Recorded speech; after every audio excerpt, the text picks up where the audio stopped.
म्हणून नाही तोच मला मग कोण लावायचा त्याचे शेडी विकार गेलेत मला शेडी विकार जाळून दिले राग केली त्याने काय करायचं आहे त्यांचा आपला विचार करायचा आहे हे आमचं काम नाही शेडी विकार फक्त कसे जातील महाराज संतांच्या संगतीने जातील कसे जातील संतांच्या संगतीने जातील भगवंताच्या नामस्मरणाने जातील भगवंताच्या भक्तीने जातील म्हणून काय केली पाहिजे आपण भगवंताची भक्ती निस्सीम भावाने केली पाहिजे कारण जीव तोडून करावे भजन जीव तोडून भजन केलं पाहिजे त्याच वेळेस भगवंत काय करतो आपल्यावर कृपा करतो भजन केलं आता भगवंताचं आपण भगवंताचं भजन केल्यानंतर भगवंत काय करतो मला आपल्यावर कृपा करतो आणि भगवंताची कृपा झाली की आपल्याला जे दुःख होतं मला जे दुःख झालं होतं एका जनार्दनी भोग प्रारब्धाचा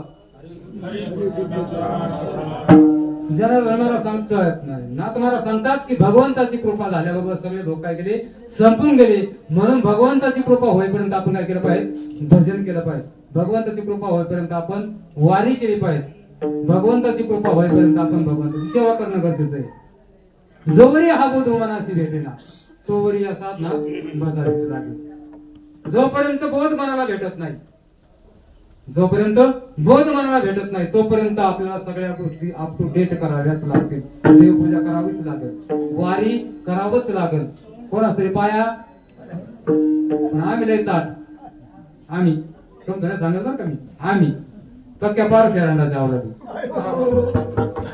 मोडन पण वाकणार नाही आमचं सांगतोय महाराज मंडळीचं मला तसं नका म्हणून नाही बाबा बोलायची वेळ ती कारण सांगतो महाराज मी तरुण मुलांना म्हातारे माणसांना पाया पडून घेताना पाहिले म्हणून बोलतोय माफी मागतो सगळ्यांची वयाची सीमा ठेवलीच पाहिजे महाराज प्रत्येकाने ठेवणं गरजेचं आहे माझ्या सकट वयाची सीमा ठेवली पाहिजे कमीत कमी 50-60 वर्ष वारी करणाऱ्या वयस्कर माणसांकडून माझ्यासारख्या 2-2 वर्षाच्या महाराज लोकांनी पाया पडून घ्यावं हे माझं काम नाही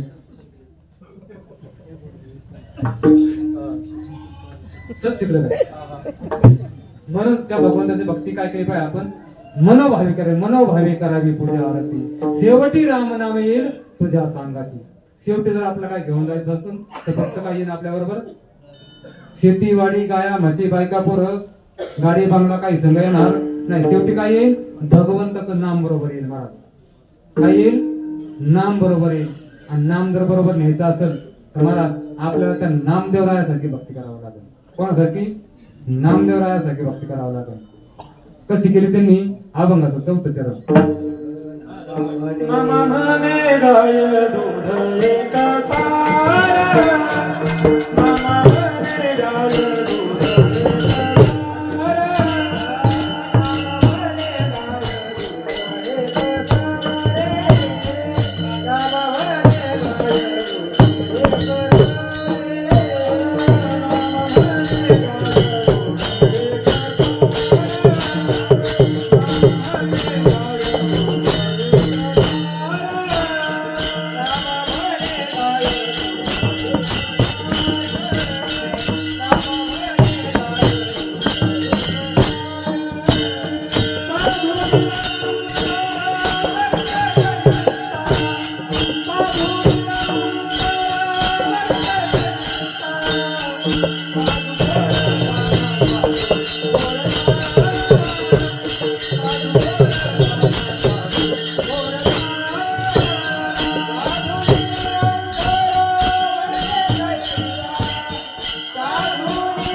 शास्त्र सांगतोय एक, आपण करतोय एक. नामा म्हणे गाय दूध एक सरे.